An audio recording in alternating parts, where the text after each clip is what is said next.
respeito desse possível palanque. O PT terá um candidato competitivo ao governo do estado? Sairá sozinho ou em uma composição com outro partido? Há um debate em Goiás dos partidos que está apoiando o presidente Lula apoiar aqui também o candidato da nossa federação.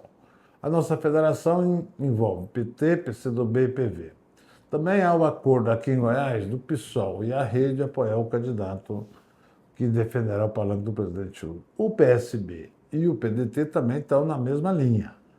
Então, a ideia é fazer com esses partidos um bom palanque. O presidente Lula convidou, na semana passada, junto com a direção do PT e a direção do PSB, mais o vice-presidente Alckmin, uma conversa com a presidente do PT e com a presidente do PSB. O presidente do PT é a Adriana Costa, o presidente do PSB é a Ava Santiago. Convidou as duas para que as duas montassem o palanque aqui. Uma governadora, outra senadora. Ficou de fazer uma pesquisa. Essa pesquisa está em curso e depois da pesquisa, o presidente Lula, mais o presidente Alckmin e a direção do PT e do PSB convidarão as duas e discutirão. Qual vai ser a decisão? Eu não sei. Nós queremos, o presidente Lula quer que as pessoas mais bem pontuadas nas pesquisas e maior referência sejam os candidatos nos estados. Tanto é que ele convidou o seu principal ministro para ser candidato a governador em São Paulo, o ministro Haddad. O presidente Lula, aqui em Goiás, a pessoa mais bem pontuada é a Adriana Costa, que foi candidata a prefeita, teve 24% de votos.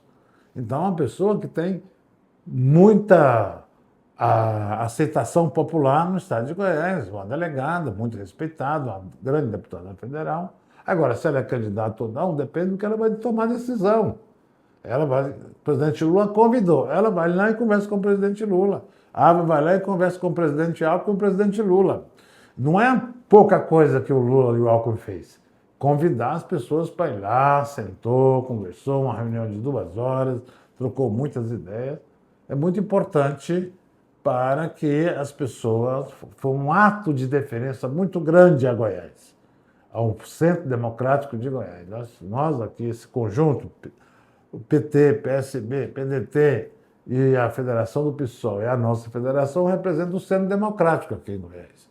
O Centro Democrático foi muito respeitado ao presidente Lula, mas o vice-presidente Alckmin foi muito generoso ao convidá-las para conversar sobre o assunto da sucessão. Vamos aguardar, não tem nada decidido e vamos aguardar. Vamos fazer um bom palanque, vamos fazer uma boa campanha para o Lula aqui, tenho certeza disso. Tenho conversado com as pessoas, o nível de aceitação do Lula é muito grande. Eu participei aqui, na época da campanha de 2022, como apoiador, porque eu não podia ser candidato, estava impedido, com muita restrição. Era muito mais difícil do que hoje. Hoje, vários empresários, vários setores que não apoiavam o presidente Lula, hoje quer não só votar, mas quer apoiar também o presidente Lula. Então, estou muito animado com a eleição do presidente Lula aqui em Goiás. O senhor é uma figura histórica do PT e sempre atuou em posições de liderança no Partido dos Trabalhadores. Essa é a sua primeira candidatura a um cargo eletivo? Não, eu fui candidato... Não é verdade. Eu fui candidato em 1986. A deputado constituinte. E eu era dirigente da CUT e do PT, e a CUT teve uma resolução, naquele momento, o PT também, todas as pessoas que pudessem ser candidato, para ter mais voto, para ver se fazia deputados federais constituinte, e eu aceitei esse desafio e fui candidato. Nós aqui em Goiás faltou voto para eleger um deputado federal, um deputado constituinte. Nós aqui tínhamos, era Goiás e Tocantins junto, faltou 5.000 votos para eleger um deputado constituinte. Então, eu tive uma boa votação, mas a votação, naquela época, 8.000 votos. Muito voto para a época, mas não conseguimos eleger nenhum. Isso fez com que o PT e a CUT, o Movimento Sem Terra, o Movimento Popular, tomassem uma definição depois da eleição de 86. Nós achamos que ia ter muito mais votos. Nós fizemos 16 deputados federais e o MDB fez mais de 300. Aí nós reunimos e falamos, olha, se não dedicar ao PT, não dedicar a CUT, não é só vir nas reuniões, não, tem que tomar força. E aí é que eu tomei a decisão, fui convidado, e tomei a decisão de iniciar na política nacional. Foi aí que eu comecei na política nacional. Esses 40 anos que eu fiquei, foi com esse chamado, primeiro chamado, recuperar e construir a CUT. Segundo, materializar e consolidar o PT. Depois nós resolvemos consolidar uma liderança do PT. E a pessoa, naturalmente, que foi escolhida para isso foi o presidente Lula. Quando nós lançamos ele a candidato em 1989, as pessoas achavam que não tinha viabilidade. Fomos ao segundo turno, quase ganhamos a eleição. Depois disputamos com o Fernando Henrique, disputamos com o Fernando Henrique de novo, perdemos 3 eleições e ficando em segundo lugar nas 3. E depois, em 2002, nós fizemos uma campanha com muita clareza, com muita definição, com muito preparo. Nós tivemos um bom candidato, um bom programa e com a experiência acumulada desde 89, nós conseguimos vencer as eleições. O povo, mais de 62%, votou no presidente Lula no segundo turno, em 1982, contra o candidato chamado José Serra, naquela época. O senhor já mencionou, né, o que levou o senhor a querer ser candidato nessas eleições, mas eu gostaria que o senhor falasse um pouco quais são as suas bandeiras para essas eleições. Bandeira de deputado é projeto político. Obviamente, o deputado hoje está muito vinculado às emendas parlamentares. Obviamente, entendo em sendo eleito, tendo emenda, eu vou fazer uso das emendas da melhor maneira possível que possa fazer, dentro do que é a Federação Brasileira, do que é a Constituição. Mas minha ideia é projeto político. Aprovar projeto político para mudar o país. Só mudamos o país se nós tivermos clareza de uma coisa. O Brasil, o mundo hoje, o mundo inteiro, tem 3 coisas que o mundo necessita. 3. Alimento. Nós, principalmente do Centro-Oeste, temos alimento, proteína animal, grãos, para abastecer o mundo. Nós temos um subsolo, que é o segundo, né? Minério, petróleo, água doce, os nossos biomas. O Brasil tem um dos subsolos mais ricos do mundo.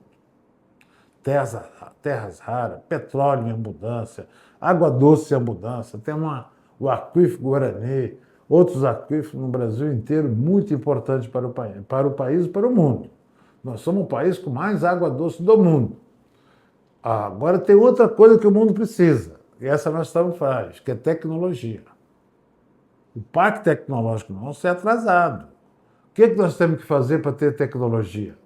Não vai assim, tecnologia não vai vindo assim, a tecnologia vem cá. Não, nós temos que construir as bases para que os nossos pesquisadores, para que o nosso povo tenha condições de pesquisar e elaborar novas matrizes tecnológicas. Por isso, a minha principal questão é a educação básica. Sem educação básica, você não faz uma universidade completa. E sem a universidade completa, você não tem os mestrandos, não tem os doutorandos, não tem os pesquisadores. Um país que não tem pesquisador em função da sua terra natal não progride. Então a educação básica é central. E o que eu penso na educação básica? Acho que a educação básica brasileira nós temos que mudar a maneira como ela é feita, o financiamento da educação básica e a gestão da educação básica. A educação básica hoje refere-se à educação infantil, o antigo primário, o antigo ginásio, né, que é o antigo científico, que depois virou segundo grau, eu chamo de ensino médio. Então é necessário mudar o financiamento o ensino infantil, que é de 0 a 6, e o ensino médio deve ser tudo financiado pelo governo federal. Todo financiado. As prefeituras ficarão só com o antigo primário. O antigo ginásio fica responsabilidade do governo estadual. Isso garante uma infraestrutura suficiente para pagar um salário dos professores equivalente ao que eles merecem, que é mais ou menos o salário hoje dos trabalhadores do IF. Hoje, qualquer estado ou município, os professores ganham de 4 a 5 mil reais, 6 mil reais. No IF é 12 mil reais a média salarial. É fundamental avançar na massa salarial dos trabalhadores da educação, professores, servidores, etc. É necessário que a educação seja integral, tempo integral, com salas de aulas bem equipadas, biblioteca, cada aluno tem um computador, cada aluno precisa ter um computador, porque se nós não tratarmos as nossas crianças com igualdade, se uma criança não tem uma escola infantil, quando ela chega no primário, e se ela não tem educação integral, com aula de reforço, complementos, aulas complementares, ela não vai disputar quando chega no ginásio e quando chega no antigo segundo grau e ensino médio. E se o jovem não tem uma equiparação, quando ele entra na universidade, a universidade fica desequilibrada. Quando entra um aluno que fala 4, 5 idiomas, estudou física com muita tranquilidade, matemática, geografia, teve aula tempo integral desde criança, e uma que só teve aula de um turno, a diferença é muito grande. E aí você não forma bons técnicos. Então nós precisamos... E um país, nós temos que ter muita clareza do seguinte, nós não podemos ter um país onde tem mais advogado do que engenheiro, onde tem mais advogado do que enfermeiro, mais advogado do que médico. Nós precisamos de um país que tenha desenvolvimento tecnológico. Por isso precisa... Hoje, na minha época que eu estudei, aqui em Goiânia, só tinha 2 engenharias, civil e elétrica. Hoje tem N engenharia, engenharia da computação. Nós precisamos que todos os nossos jovens que querem estudar computação tenham oportunidade. Mas aqueles também que querem estudar arte cênica, balé, querem estudar, fazer uma universidade de esporte, também têm o direito de fazê-lo. Nós temos que ter uma formação ampla. E para isso precisa ter educação básica como dar oportunidade. O governo, o Estado tem que proporcionar à juventude as mesmas oportunidades, seja do berço mais rico ou do berço mais simples. É isso que nós temos que fazer. Quando eu falo berço, é nascimento, para que para a gente possa ter um desenvolvimento. E a outra coisa que eu quero desenvolver no Congresso é mudar o que nós chamamos de casa popular. Não é mudar o Minha Casa Minha Vida, é incrementar o Minha Casa Minha Vida. O Minha Casa Minha Vida, hoje, ele atende várias faixas. A faixa 1, que é onde a pessoa se inscreve e, tendo as condições, consegue a casa na faixa 1 sem pagar nada. Hoje, essa faixa é de pessoas que têm renda, família que tem renda até R$3.000, R$3.200. Eu quero estender essa faixa 1 para quem ganha até a isenção do imposto de renda. Hoje é R$5.000. As pessoas que ganham até R$5.000, que não têm casa própria, vai ter o direito de entrar e até 2030 nós vamos atender essas necessidades. Isso é uma meta. Segundo, quem ganha mais de R$5.000 vai fazer o governo vai fazer um programa através da rede bancária, Caixa Econômica, Banco do Brasil, Banco Privado, para que você pegue um financiamento e fica 3 anos de carência e começa a pagar esse financiamento conforme a sua renda, abaixo do que você pagava do aluguel. Para depois de você pagando isso, uns vão pagar 50% do valor do aluguel, outros vão pagar 60%, conforme a faixa. Tem gente que ganha 7, 10 mil reais, tem gente que ganha 20 mil reais, tem gente que ganha 30 mil reais por mês, mas está no aluguel. A ideia é tirar o aluguel da costa das famílias. O aluguel é um câncer para as famílias que pagam o aluguel. Porque é um dinheiro que você paga todo mês e depois, quando você tem dificuldade, o dono da casa tem o direito de botar você no olho da rua. Você tem que botar para a casa de um parente, na casa de um amigo. Então, é fundamental tirar aluguel zero. Não ter ninguém no aluguel no Brasil. Então, isso nós vamos fazer e vamos começar esse projeto para que todas as mulheres desse país tenham uma casa própria. Todas as mulheres têm uma casa própria. É fundamental frisar bem isso. Então, essa é uma outra meta que eu quero atuar no Congresso Nacional, junto ao governo, para convencer todos nós, todo mundo do governo, a essa ideia e botar em prática. A outra coisa que nós temos aqui no Centro-Oeste é a política de financiamento. Nós temos que mudar a política de financiamento aqui. Nós temos três grandes financiamentos. Um que é o FCO, né, o Fundo Constitucional do Centro-Oeste, o outro que é o Plano Safra e o Pronaf.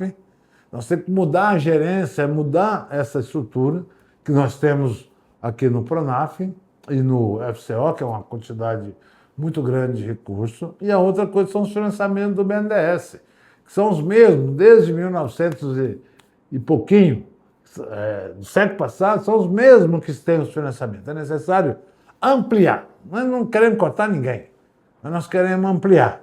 Ampliar, mais os médios fiquem grandes, os grandes fiquem maior, mas os pequenos cresçam. Os pequenos empresários, os pequenos empreendedores. Nós aqui em Goiás temos um polo muito importante que é o polo têxtil. Na moda goiana, virou modinha agora. No mundo inteiro sabe uma modinha de Goiás. Tem aqui a 44, tem a Marechal Rondon e tem as cidades que produzem moda para o Brasil inteiro. Então é necessário valorizar esse povo, valorizar esse investimento. Nós temos o polo de farmácia, produção de remédio em Anápolis. Nós temos aqui várias empresas montadoras. Nós temos aqui várias empresas que processam alimentos. Nós temos que fazer esse financiamento, ampliar mais empresas. Então, essas são as ideias que eu tenho, mas o Goiás está com uma dificuldade hoje, que é a energia. Porque a empresa que está gerenciando a energia de Goiás é a Equatorial, que é a antiga CELG, que foi privatizada e não consegue responder às necessidades e não quer financiar. Para você aumentar uma planta aqui, você gasta 4 anos hoje. Deixa eu beber uma água.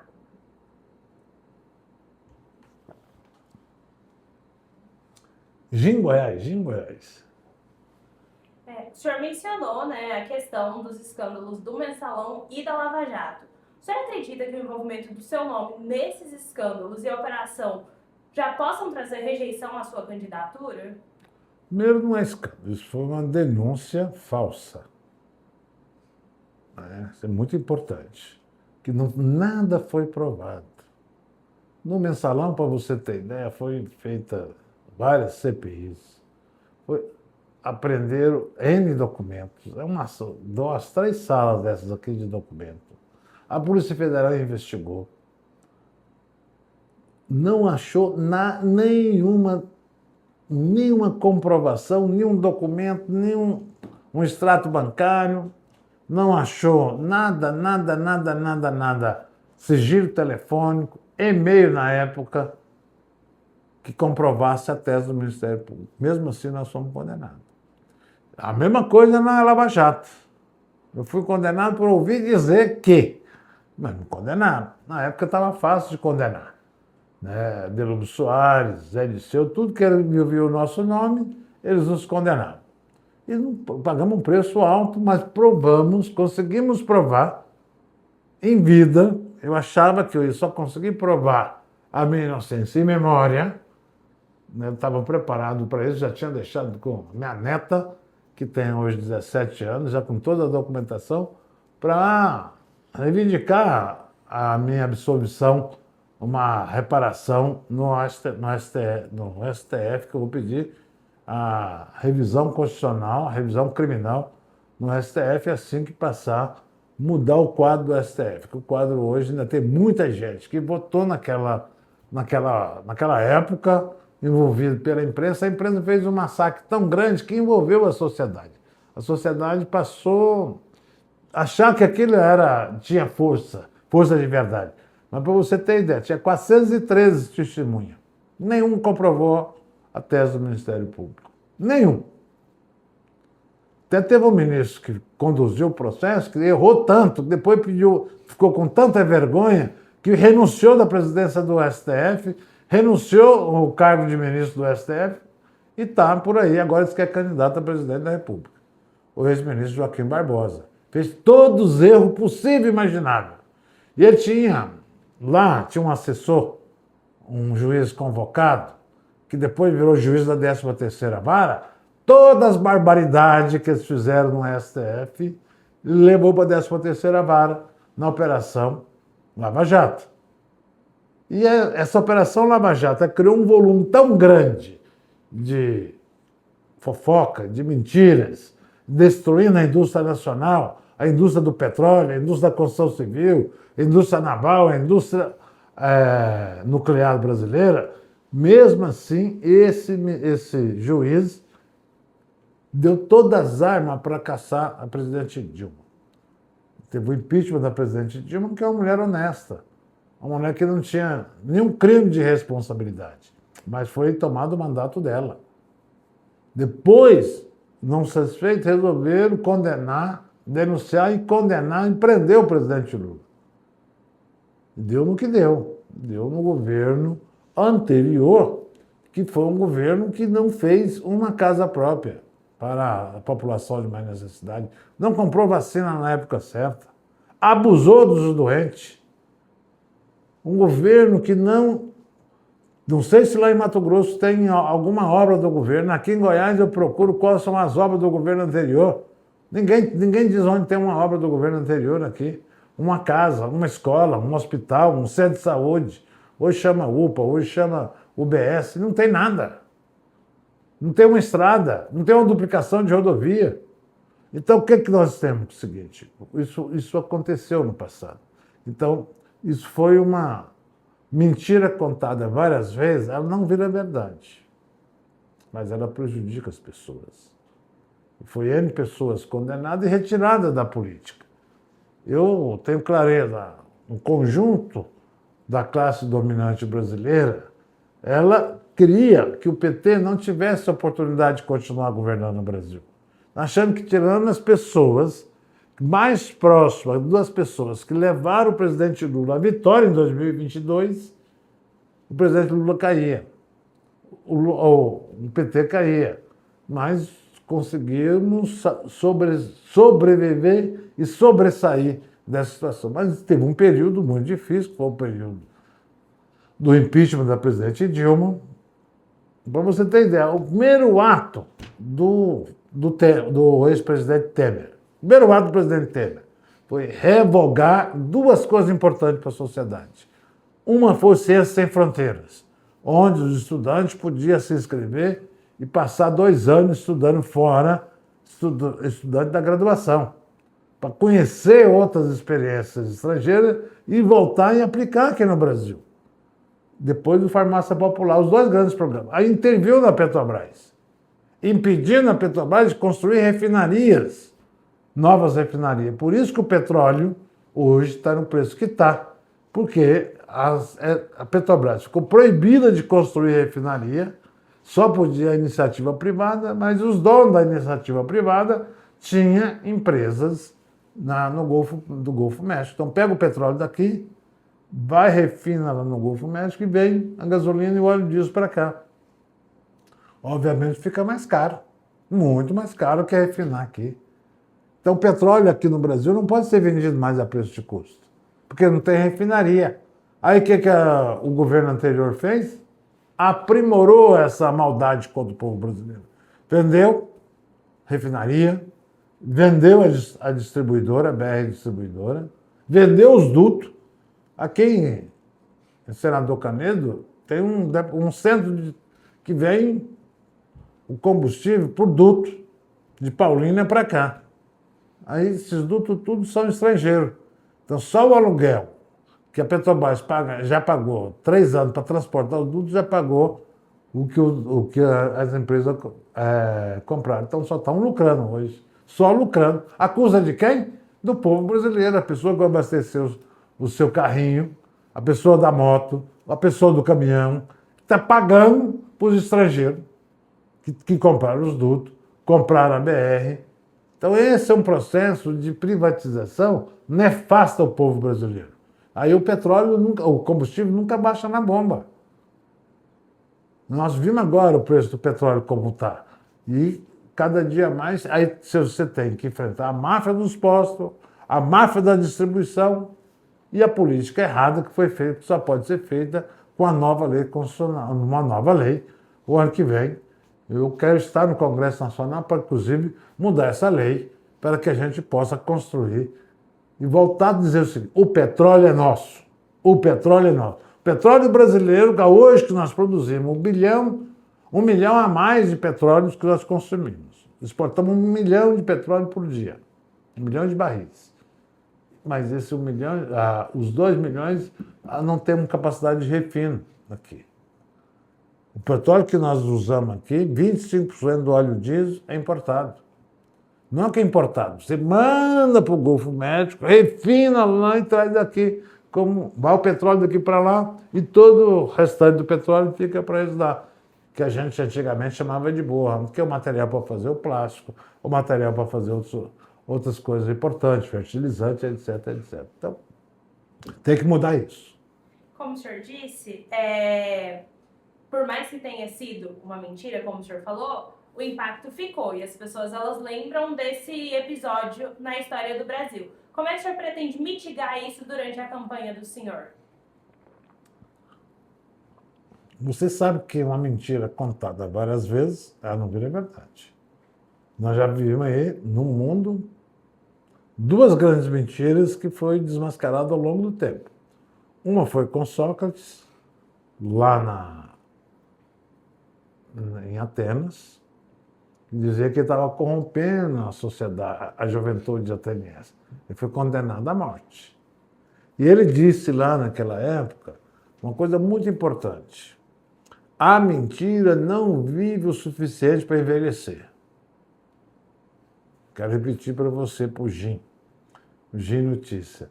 A mentira não vive o suficiente para envelhecer. A outra grande mentira que foi contada, coisa e tal, foi com Jesus Cristo, que é mais usual Eu não conheço ninguém em sã consciência que diz que era verdade a imputação que fizeram a Jesus Cristo.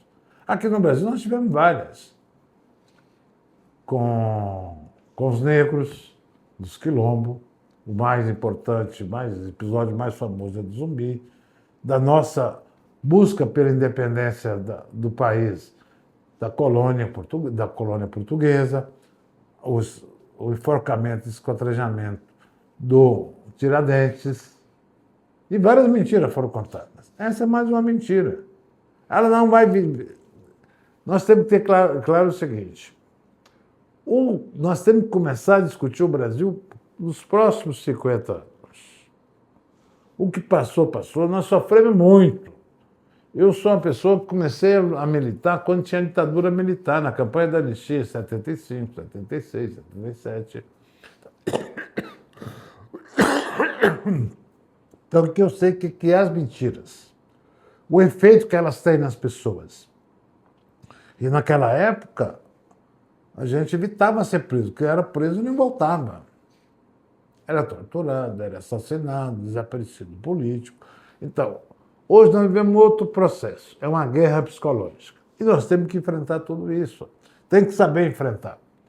E construir uma nova sociedade. Uma sociedade onde as pessoas passam a conviver sem fake news, sem mentira, que o judiciário pare com o lawfare que fez, não só o lawfare, na ação penal 470 chamada Mensalão, como na Lava Jato. Nada que esse juiz da 13ª Vara fez, que hoje é candidato a senador, candidato a governador do Paraná, foi comprovado. Mas destruiu 4 milhões de empregos da construção civil. Destruiu a indústria naval. Destruiu a indústria nuclear. Um país que não tenha desenvolvimento nuclear não tem futuro. E nós temos que ter com muita clareza, nós temos que desenvolver energia nuclear no Brasil. Nós temos que ter empresa de engenharia que consiga produzir no Brasil e consiga produzir lá fora. Para fazer esse túnel agora que o presidente Lula decidiu fazer, de Guarujá a Santos, ou de Santos a Guarujá, não importa de onde vocês estejam, Para você ter uma ideia, um túnel pequeno, de 300 metros quadrados, 300 metros, passando no canal. Não teve uma empresa brasileira que tinha testado para fazer. Porque as que tinham foram tudo denunciadas, quebrou tudo na Lava Jato. Tinha empresa que tinha 220 mil funcionários de carteira assinada. Quebrou. 220 mil pais de família e mães de família que eram empregados. Quebrou uma empresa muito sólida, chamada Camargo Corrêa. Quebrou a Odebrecht, OAS, Engefix, não sei mais o que, não sei mais o que. N empresas médias. Destruiu a nossa... tentou destruir a Petrobras. Como a Petrobras é uma empresa muito forte, não conseguiram destruir a Petrobras, mas atrasou o processo da exploração, do refino, e fez todas as barbaridades possíveis. Então, isso foi uma coisa contra o país. Não podemos aceitar novas lava-jato, novas ações penais, como a ação penal 470, quando jogou a gente por capa de jornal. Como que as pessoas entendem isso? Eu ando por aí, né, eu tenho muita clareza, eu tenho andado em todos os ambientes possíveis. Não tem hostilização em lugar nenhum. A minha pessoa, ao presidente Lula. O presidente Lula foi a Catalão outro dia, muito bem recebido. Foi a Rio Verde, muito bem recebido. Eu trouxe aqui um ministro Marinho, levei na 44. 44, não sei se você conhece, é uma muvuca de gente, é um formigueiro. O presidente, o ministro Marinho andou, todo mundo, o ministro está aí, todo mundo parava para tirar foto com o ministro. Né? Outro dia o ministro Hélio esteve aqui, andamos por aí também, muito bem recebido. O ministro Boulos veio aqui, muito bem recebido. Então, o nosso governo ele está numa fase de reestruturação do país. Acho que a nova fase, a partir de 2027, é a fase de transformação do país. Iniciar uma transformação para daqui a 20, 30 anos nós sermos um país desenvolvido. Para isso é fundamental a educação, é fundamental ter energia, é fundamental as pessoas terem casa própria, ter mobilidade. Por que nós não podemos ter um trem de alta velocidade no Brasil? Por que cidade como Goiânia não pode ter metrô? Então isso nós temos que ampliar, o metrô de São Paulo, o metrô do Rio, o metrô de Salvador, de Rio Grande do Sul. Então nós temos que ampliar. Nós temos que entrar na era da modernidade, onde as pessoas saiam de casa e tenham a condição de chegar no seu trabalho, no máximo em 40 minutos, e não em 3 horas, igual hoje. A pessoa perde 3, 4 horas dentro da condução, seja carro, seja ônibus, seja trem, ou seja van, para baixo, para cima. Então, aí, as pessoas estão perdendo tempo. Por isso que é fundamental o 6x1, o fim da escala 6x1. É fundamental que todos nós trabalhamos. Esse presidente do Senado precisa colocar na pauta. Essa birrinha desse presidente do Senado está errada. Eu já falei, presidente Alcolumbre, limpa a gaveta, tira da sua gaveta, está quase 60 dias o projeto foi aprovado na Câmara, quase por unanimidade. As famílias brasileiras são mais de 40 mil pessoas que trabalham ainda 44 horas semanais. É necessário que as pessoas tenham 2 dias de descanso por semana. Por que os patrões podem ter? Por que os executivos podem ter e o peão não pode ter? Por que o cara do posto tem que trabalhar 44 horas se o bancário pode trabalhar 30? Por que o servidor público trabalha 40 e a pessoa que trabalha na enxada, capinando e roçando lote na cidade tem que trabalhar 44 horas? O coletor de resíduos sólidos trabalha 44 horas, que é uma coisa mais difícil. Por que não pode trabalhar 40 horas como os demais trabalhadores? Então isso é que nós temos que ter clareza. Nós precisamos de um país onde as pessoas, a modernidade não chega só nos prédios. Você vai aqui algumas regiões de Goiânia, prédios maravilhosos. Prédio de 18 a 25 mil reais ao metro quadrado. 18 a 25 reais ao metro quadrado. Enquanto uma casa popular é 2 metros para esse pessoal. É casa de 50 a 60 mil reais. E um metro quadrado, nesses prédios novos de Goiânia, é de 18 a 25 mil reais o metro quadrado. 2 metros quadrados de um edifício desse moderno é uma casa popular. Olha que desigualdade é essa. E muita gente acha que o programa Minha Casa Minha Vida é para atender, é para fazer demagogia. Muita gente reclama do Bolsa Família, que do Bolsa Família não dá emprego porque a pessoa quer pagar um salário mais baixo. Então essas coisas tudo é que nós temos que começar a trabalhar para ver e mudar. E vamos mudar. Tenho clareza disso, já foi pior. Na ditadura era muito pior. As pessoas, nós criamos ferramentas importantes para isso. E vamos devagarinho, vamos chegar lá. Tenho 2 perguntas regionais e aí a gente pode... Fique à vontade. Falando agora do cenário regional, tem se ouvido nos bastidores a possibilidade de um apoio do PT à candidatura do Marconi Perillo ao governo do estado. Essa informação procede?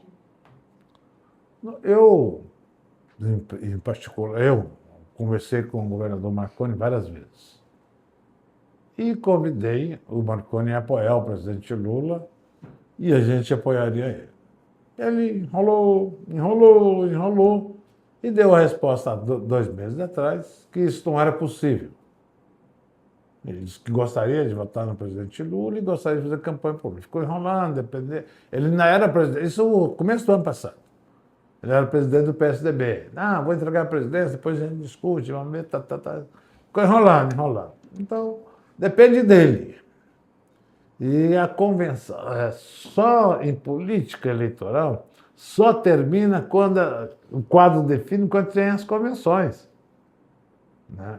Eu acho que está muito difícil essa conversa prosperar. Não para o lado do nós, lulista, não para o lado dos progressistas, para o lado dele. Ele não quer apoiar o Lula, agora o presidente do partido deles, daqui de Goiás, diz que ele vai apoiar o Flávio, que eu quero dizer para ele, passe bem com o Flávio, com quem ele quiser.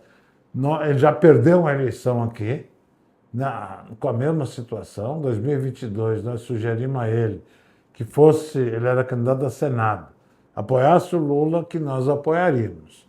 E retiraríamos nossa candidata a senadora, que era a Denise Carvalho. Ele não aceitou. A Denise teve 300 mil votos, a nossa senadora. E ele perdeu a eleição por 75 mil votos. Se não aprendeu nessa derrota e quer repetir o mesmo erro agora, é problema dele. Eu insisti muito com ele, converso. Eu não tenho inimigo da política, eu tenho adversário. Né? Eu conversei muito com ele e ele não quis ser aliado, ele quer ser adversário. Passe bem os adversários. Caso ele recue, então, e opte por ser aliado, o PT ele pode vir a recuar na candidatura a governo?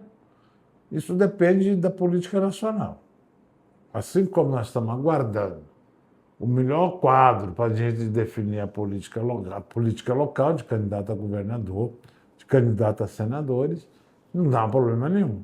Se tiver um entendimento nacional, o melhor palanque do presidente Lula aqui, nós vamos discutir, se ele estiver de acordo. E o nacional tiver, eu acho que em Goiás não teremos problema nenhum. E a última pergunta para encerrar. O ex-governador Ronaldo Caiado, ele saiu do governo de Goiás com alto índice de aprovação. Nesse momento, ele enfrenta, né, um avanço tímido da sua candidatura à presidência. Saiu uma pesquisa agora, hoje, e ele tem 5% das intenções de voto. Além disso, o sucessor dele, que é o pré-candidato Daniel Vilela, que atualmente é governador, parece não estar desfrutando da mesma popularidade do Caiado. Se a gente for considerar as pesquisas de intenção de votos, a que o senhor atribui esses índices? Primeiro, o índice de aprovação do Ronaldo Caiado não é tão alto quanto a imprensa divulga. O esquema que eles fizeram do Ronaldo Caiado ser um governo bem avaliado é o mesmo esquema que eles fizeram com o Maguito. É a mesma pessoa. A mesma pessoa que era o assessor, secretário de imprensa do governo Maguito, que era o melhor governador do Brasil, foi o mesmo assessor de imprensa que é o tio do Daniel, que é o secretário de comunicação. A mesma política que fez com o Maguito. Então, esses índices elevadíssimos do Ronaldo Caiado não correspondem em Goiás. Goiânia tem um índice de 80% de aprovação em Goiânia. O candidato dele teve 27% de voto. Se não é os eleitores que votaram na Adriana, votar em massa no São Mabel, O Sanioral tinha perdido a eleição. Ele diz isso para todo mundo. E não é segredo para ninguém, mas que é dele, todo mundo. Então não tem essa aprovação de 80%, 70%. Isso é fabricação da imprensa.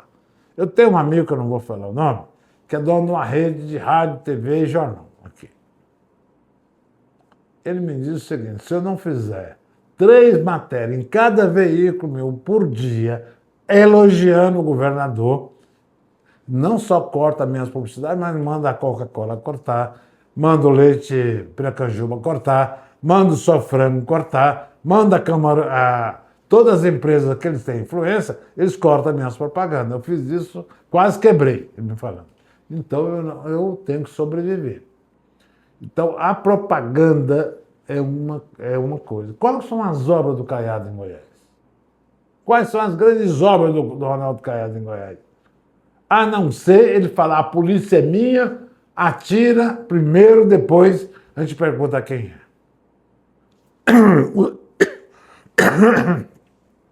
Todos os escândalos que foram feitos aqui não foram esclarecidos. Lembra o negócio lá em Anápolis? Do aliado dele, foi assassinado, depois foram avaliando, foram investigando, morre mais um, morre mais um, morre mais um. 9 pessoas assassinadas no caso Escobar. E até agora não tem esclarecimento do fato. Agora saem as denúncias aqui da vinculação do PCC aqui, em Goiás. Não só o PCC, porque o PCC não pode andar sozinho, ele trouxe o Comando Vermelho também, para cá, para o estado de Goiás. Acordo firmado, e as empresas ligadas ao narcotráfico ajudam a dirigir o estado de Goiás. Faz parte de toda essa rede submunda que tem de posto de gasolina, disso, aquilo outro, que está tudo da imprensa aí. Não estou falando nenhuma novidade. Então, Ronaldo Caiado não fez nada para Goiás, a não ser propaganda, mentira, autoritarismo. Né? Qualquer prefeito que se rebelava contra ele ia puxava da gaveta um dossiê e mandava o GAECO ir lá prender a pessoa, fiscalizar a pessoa, caçar o mandato das pessoas. Foi assim que foi feito. O deputado, o presidente da Assembleia, que está hoje assim como o governador, assim, Bruno Peixoto, ensaiou a ser candidato a prefeito. Chamou: olha, se você ficar nessa conversa, você não será nem mais... Vou te destituir da presidência da Assembleia. E você vai para a cadeia. Falou assim com o Bruno Peixoto. O Bruno Peixoto botou a violinha no saco: vou aguardar. Candidato a deputado. A mesma coisa fez com os 2 caras que disputou a eleição com ele. Fez com o Daniel. Daniel disputou a eleição com ele em 2018. Em 2022 foi o Mendanha. Foi lá com dossiês pronto, ocupação, GAECO na casa dos parentes do Gustavo Mendanha. Gustavo Mendanha não quis enfrentar, está aí puxando o saco do Caiado. Era candidato a governador, era candidato disso, era candidato daquilo, está sobrando para ele uma vaga de senador num partido pequenininho. Então, Ronaldo Caiado foi um governador que usou a máquina pública, usou o poder de polícia para manter Goiás debaixo das suas botas, mas não conseguiu. Daniel pode perder as eleições. Não sei quem será o governador, mas ele pode perder as eleições. E o Ronaldo Caiado está muito bem avaliado nacionalmente. Eu acho que ele não vai chegar nesse índice que está na pesquisa de hoje. Agora, cada um faz o que acha que pode. Ele acha que é dono de Goiás. Eu sou goiano, nasci aqui, minha família é daqui, mas Goiás não é uma terra de Caiado. E nem do Vico, é uma terra de goianos que vieram para cá. Nosso povo veio para cá, para Goiás, para produzir num estado maravilhoso, sem família mandando. Nós enfrentamos a ditadura, superamos a ditadura, mas também vamos enfrentar a família Caiado com dignidade, com responsabilidade e derrotá-los. Para encerrar, o senhor gostaria de acrescentar alguma coisa? Um abraço ao Goiânia, gente.